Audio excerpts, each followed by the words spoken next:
IPL 2025 season ముగింపు ఉత్సవాలను భారత సాయుధ బలగాలకు అంకితమిస్తున్నట్టు బీసీసీఐ ప్రకటించింది. ఆపరేషన్ సింధూర్లో మన సైనికులు చూపిన అసమాన ధైర్య సాహసాలకు గౌరవ సూచకంగా ఈ నిర్ణయం తీసుకున్నట్టు బీసీసీఐ వెల్లడించింది. జూన్ 3న అహ్మదాబాద్లోని నరేంద్ర మోదీ స్టేడియంలో ఈ ముగింపు వేడుక జరగనుంది. సుమారు 45 నిమిషాల పాటు సాగే ఈ కార్యక్రమాన్ని పూర్తిగా సాయుధ బలగాల సేవలకు గుర్తుగా నిర్వహించనున్నారు. ఈ సందర్భంగా బీసీసీఐ ప్రతినిధి సైకియా మీడియాతో మాట్లాడుతూ ఆపరేషన్ సింధూర్లో మన సాయుధ బలగాలు ప్రదర్శించిన ధైర్య సాహసాలు, నిస్వార్థ సేవలకు బీసీసీఐ సెల్యూట్ చేస్తోంది.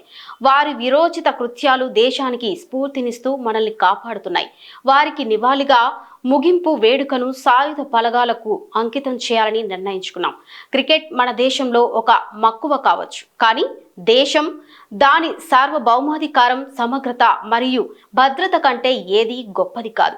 మన సాయుధ బలగాల పట్ల మేమెంతో గర్వపడుతున్నాం, వారికి కృతజ్ఞతలు తెలియజేస్తున్నాం అని వివరించారు. ముగింపు వేడుకకు సాయుధ బలగాల సీనియర్ అధికారులను ఆహ్వానించినట్లు సైకియా తెలిపారు.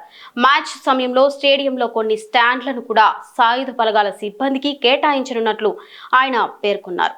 ఈ కార్యక్రమంలో దేశభక్తి గీతాలను ఆలపించడంతో పాటు మిలిటరీ బ్యాండ్ ప్రదర్శన కూడా ఉండే అవకాశం ఉంది. ఇది దేశ వీరులకు ఒక గంభీరమైన నివాళిగా నిలుస్తుందని ఆయన ఆశాభావం వ్యక్తం చేశారు. ఐపీఎల్ 2025 గ్రాండ్ ఫినాలేకు ముందు ప్రముఖ గాయకులతో ఒక సంగీత విభావరిని కూడా ఏర్పాటు చేసేందుకు బీసీసీఐ సన్నాహాలు చేస్తోంది. జమ్మూ కాశ్మీర్లోని పహల్గాంలో జరిగిన ఉగ్రదాడిలో 26 మంది పౌరులు మరణించిన ఘటన అనంతరం మే 7న భారత్ ఆపరేషన్ సింధూర్ను చేపట్టిన విషయం తెలిసిందే.